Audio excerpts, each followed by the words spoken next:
Modern synthetic theory चालू आहे आपली, आणि याच्यामधला एक पार्ट आपण ऑलरेडी फिनिश केला आहे. कोणता? Genetic variation. त्याचं बॅकग्राऊंड आपण थोडंसं पहिले. मॉडर्न सिंथेटिक थिअरी आणि जे आपण बाकीच्या थिअरीज पाहिल्या, डार्विन्स आणि म्युटेशन थिअरी, या तिन्ही थिअरीला जर आपण कम्पेअर केलं तर यातली ही जी मॉडर्न सिंथेटिक थिअरी आहे ती ॲक्च्युली मॉडर्न आहे आणि ॲडव्हान्स्ड आहे. कारण आपण ऑलरेडी पाहिलं आहे का याच्यामध्ये एकापेक्षा जास्त डिसिप्लिनचा विचार केला आहे. बरोबर आहे. जेनेटिक, पॅलेंटॉलॉजी, इकॉलॉजी आणि ॲनाटॉमी बऱ्याच काही आपण पाहिलं आहे आणि याची चर्चा आपण काल केलेली आहे. ठीक आहे. आता या सिंथेटिक थिअरीमधला सेकंड पार्ट जो आहे, जसं की आपण एक्सप्लेन केलं होतं का कम्प्लीट जी थिअरी आहे ती 3 कन्सेप्टच्या आधारावर केली आहे त्यांनी. पहिला कन्सेप्ट होता जेनेटिक व्हेरिएशन, म्हणजे जेनेटिक लेवलला जे काही जेनेटिक कॉन्स्टिट्यूशन असेल, DNA असेल, क्रोमोझोम असेल, जीन्स असतील, त्याच्यामध्ये चेंजेस घडतात आणि या चेंजेसच्यामुळे त्या पॉप्युलेशनमध्ये व्हेरिएशन्स येतात. त्याला म्हणतो आपण जेनेटिक व्हेरिएशन. बरोबर आहे. आता सेकंड त्यातला कन्सेप्ट तुम्हाला पाहायचा आहे natural selection, and third that will B isolation. तर आपण सिलेक्शनचा मुद्दा बघू. पण जेव्हा डार्विन्स थिअरी पाहिली आपण तेव्हा सुद्धा हा वर्ड आला होता नॅचरल सिलेक्शन. बरोबर आहे. तर त्या ठिकाणी जे एक्झाम्पल आलं होतं पहा, ते एक्झाम्पल इथं आपल्याला डिटेल डिस्कस करायचं आहे. आलं होतं थोडंसं, तर पाहून घेऊ आपण. सगळ्यात पहिले नॅचरल सिलेक्शनचे ऍक्च्युली मिनिंग काय होते. जर आपण शब्दशः मिनिंग घेतलं तर काय होतं, एक तर या थिअरीमध्ये आपल्याला स्टडी करायचं आहे population. We are focus on the population. Population म्हटलं म्हणजे it contain group number of individuals. It has number of individuals. बरोबर आहे. मग आता जसे वेगवेगळे एन्व्हायरमेंटल फॅक्टर्स असतील, यातला प्रत्येक इंडिव्हिज्युअल जो आहे, every individual among these is depends upon environment. हा कशावर डिपेंड असेल? एन्व्हायरमेंट. कशा करता? फॉर द बेसिक नीड, आणि दुसरं म्हणजे फॉर सर्व्हायवल. ह्या 2 गोष्टी आहेत. सर्व्हायवल म्हणजे टिकून राहणे. मग या सगळ्या गोष्टी चालू असताना या इंडिव्हिज्युअल पैकी असे इंडिव्हिज्युअल जे एन्व्हायरमेंटल कंडिशनला स्वतःहून ऍडजस्ट करतात. मी परत सांगून राहिलो, जे ऑर्गॅनिझम एन्व्हायरमेंटल कंडिशननुसार, त्या कंडिशन किती चेंज होत्या. जसं आपण एक बेसिक एक्झाम्पल जर घेतला आपण तर सीझनल चेंज पहा. बरोबर आहे. आपण 3 सीझन मध्ये स्वतःहून स्वतःला डेव्हलप करतो. कोणकोणते सीझन? विंटर सीझन असेल, समर सीझन असेल आणि रेनी सीझन. तर या तिन्ही कंडिशन मध्ये आपण स्वतःमधून काय काय बदल करतो आणि कशा पद्धतीनं स्वतःला ऍडजस्ट करतो. ही जी प्रोसेस आहे, ही सगळी प्रोसेस नॅचरल सिलेक्शनच आहे. बरोबर आहे. फक्त आपण त्याला त्या लँग्वेजमध्ये स्टडी करत नाही, पण ऍक्च्युली सगळं प्रॅक्टिकली आपण ते जगून राहिलो. जे काही या थिअरीमध्ये मांडलाय, ह्या सगळ्या गोष्टी आपण सध्या सुद्धा म्हणजे त्याला आपण अडॅप्ट करून राहिलो त्या पद्धतीने. तर पहा, या इंडिव्हिज्युअल पैकी असे इंडिव्हिज्युअल जे सर्व्हाइव्ह करू शकून राहिले, त्यांच्या बेसिक नीड करता एक तर एन्व्हायरमेंटवर डिपेंड आहेत, त्यांच्यासोबत त्यांची स्ट्रगल होऊन राहिली. एक तर या इंडिव्हिज्युअलची आपसामध्ये स्ट्रगल आहे आणि एन्व्हायरमेंट सोबत. मग याच्यापैकी जे इंडिव्हिज्युअल स्वतःहून टिकतात त्याला आपण म्हणून काय म्हणू शकतो माहिती आहे काय? Such organisms are called as better adapted organism. अशा ऑर्गॅनिझमला काय म्हणायचं तुम्हाला? Better adapted. आणि म्हणून त्यांनी डेफिनेशनच बनवलेली या नॅचरल सिलेक्शनची, the process by which better adapted organism grows and produce. समजा याच्यामध्ये 1000 इंडिव्हिज्युअल होते. बरोबर आहे. तर याच्यापैकी जे 900 इंडिव्हिज्युअल्स आहेत, याला आपण म्हणू सपोज बेटर ॲडॅप्टेड. मग हे काय करतील? इनहेरिटन्स, स्वतःची प्रोजेनी बनवतील. So they grows and produce more number of offspring. आता याच्यापैकी जे बाकीचे गेले, बरोबर आहे, जे 100 इंडिव्हिज्युअल राहिले, ते काय होतील? That will B discard by the nature. ते टिकूनच नाही राहिले, मग त्यांचा प्रोजेनी बनवण्याचा प्रश्नच येत नाही. मग आता प्रोजेनी कोणाची बनेल? ॲडॅप्टेड ऑर्गॅनिझमची बनेल. So they grows and produce more number of offspring in the population.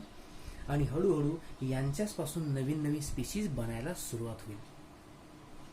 बरोबर आहे. म्हणजे लक्षात हे घ्या की इंडिव्हिज्युअल ऍडजस्ट करत असतील त्याचा अर्थ नेचर त्यांचं काय करतो?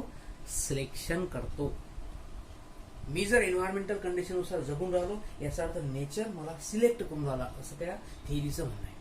बरोबर आहे. आता याचं एक्झाम्पल पाहू आपण जे आपल्या सिलेबसमध्ये दिलाय.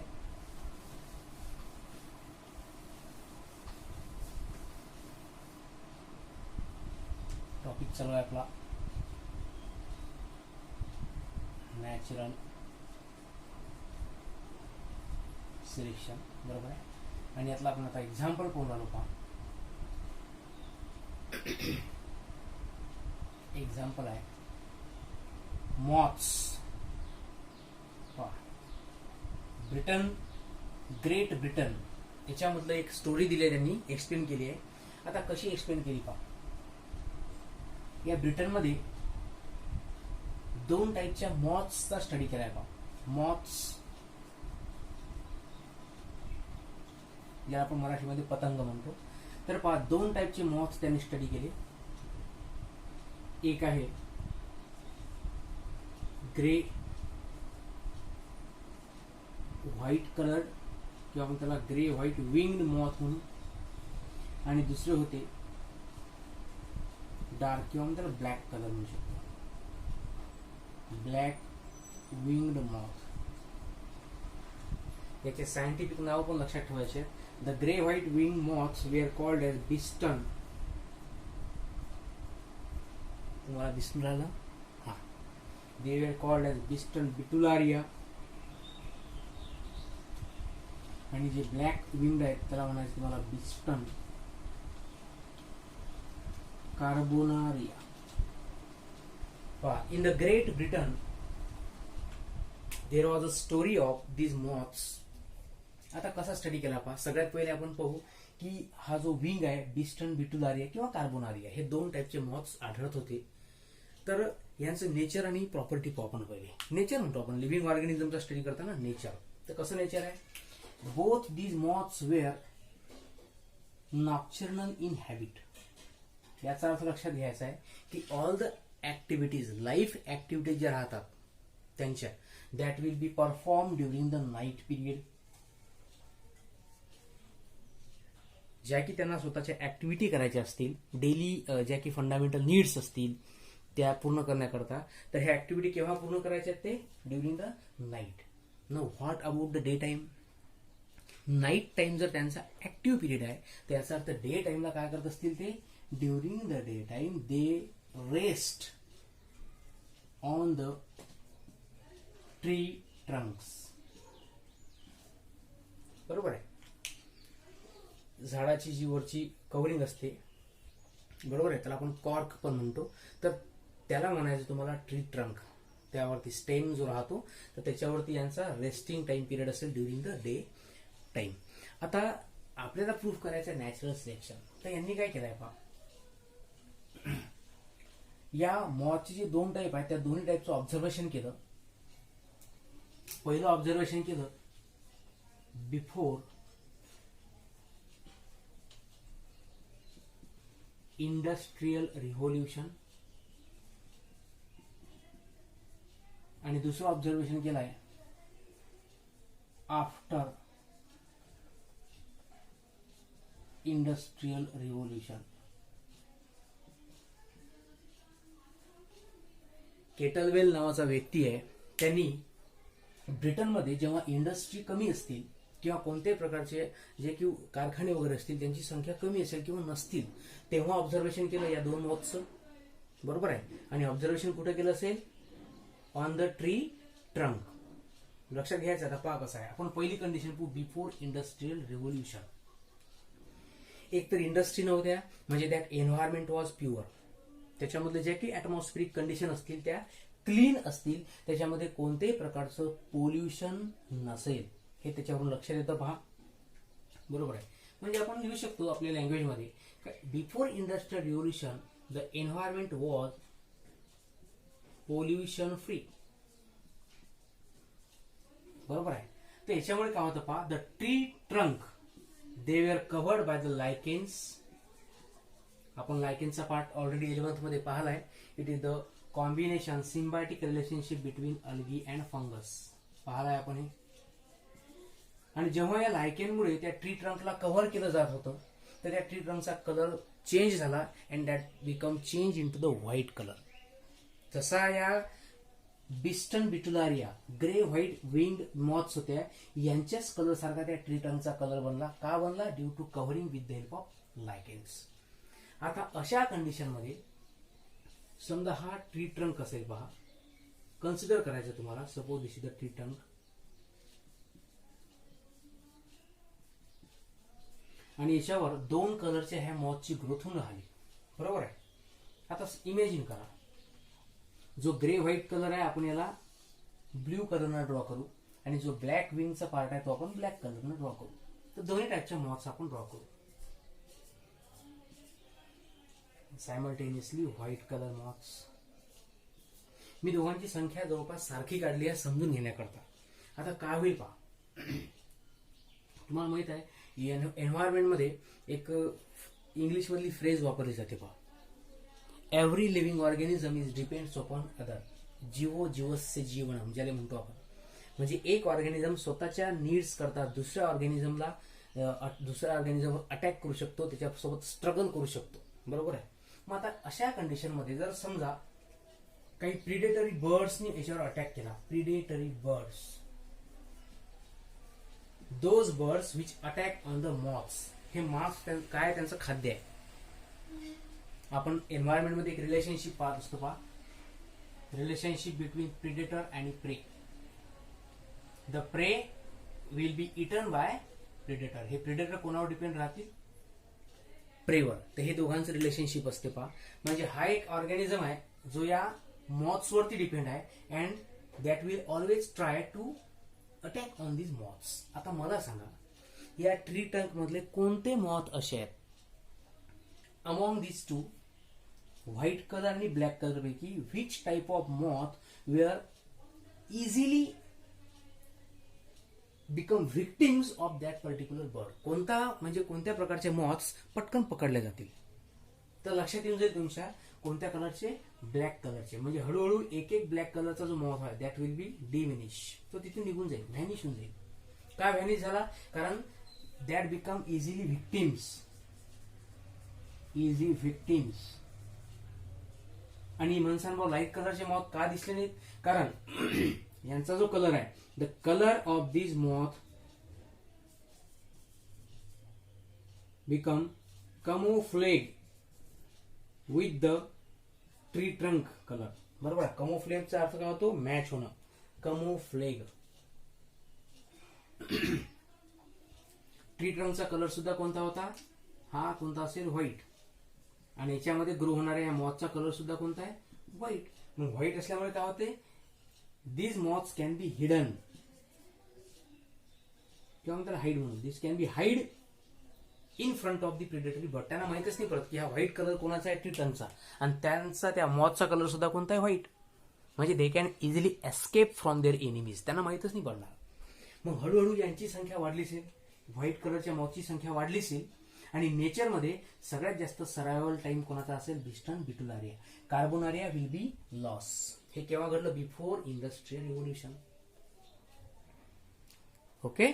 यांची संख्या वाढणार आणि हेच टिकतील. आता after industrial revolution condition got change. बरोबर आहे.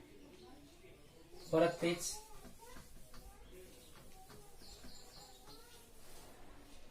बिफोर इंडस्ट्रियल रिव्होल्युशन हा ट्री ट्रंक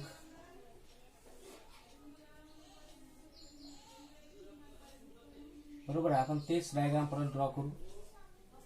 ब्लॅक कलरच्या मॉथ्स. आता ह्या ऑलरेडी कमी आहेत. ब्लॅक कलरच्या मॉथ ऑलरेडी कमी झाल्यात, आपण पहिलेच पाहिलं.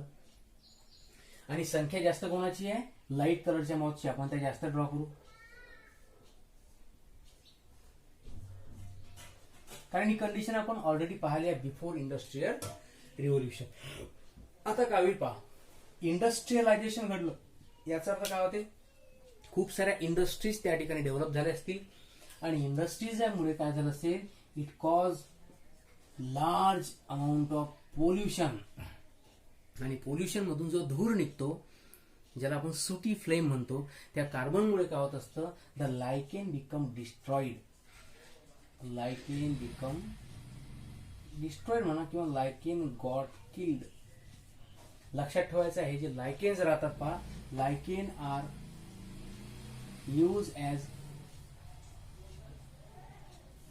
Pollution indicators.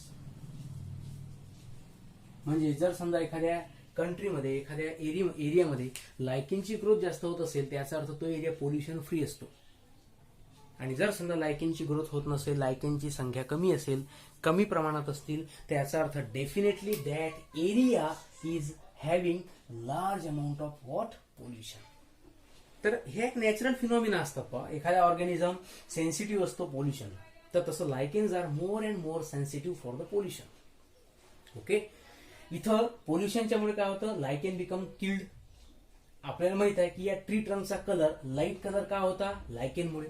लायकेनची जर डेथ झाली तर या ट्री ट्रंकचा कलर काय होईल, इट बिकम डार्क. आता अशा टाइमला जर समजा एखादा प्रिडेटरी बर्ड आला, the bird suppose it is attack, it attacks on this moth, तर अशा कंडिशन मध्ये काय होईल, या बर्डच्या करता कोणते मॉथ्स व्हिक्टिम्स होती आणि कोणते मॉथ हाईड होती. हाईड आणि सिक तुम्हाला माहित असेल, बरोबर आहे. ब्लॅक कलरचे काय होतील, दॅट बिकम हाईड. आणि जे लाईट कलरचे मॉथ आहेत, दॅट बिकम इझी व्हिक्टिम्स. का रे बाबा इझी व्हिक्टिम, कारण ट्रंकचा कलर कोणता आहे, डार्क. त्याच्यावर ग्रो होणाऱ्या ह्या ज्या डार्क कलरच्या मॉथ आहेत, ह्या सर्वाईव्ह होतील, ह्या दिसणारच नाहीत.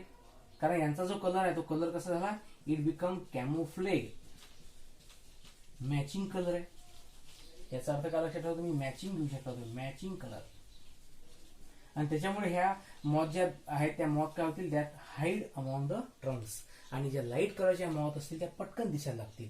ब्लॅक कलरचा ट्री ट्रंक, त्याच्यामध्ये पांढऱ्या कलरचे स्पॉट पटकन माहीत पडतील.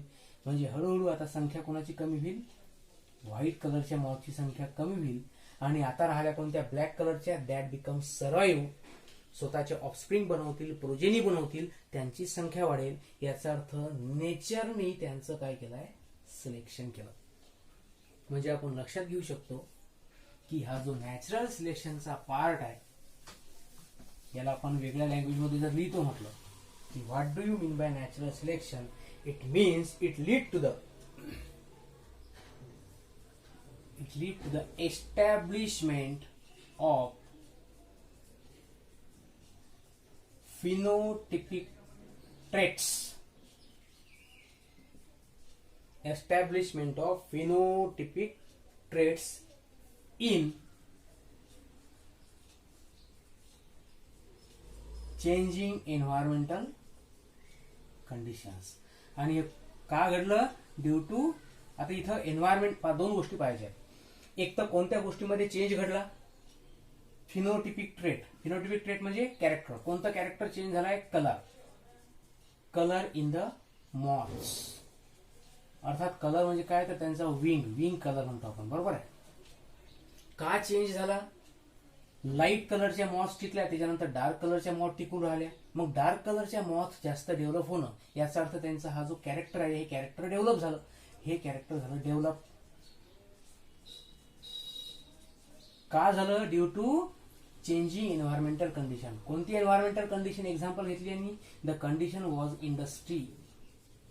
म्हणून त्या वर्डला तुम्हाला नाव द्यायचं आहे इंडस्ट्रियल मेलॅनिझम.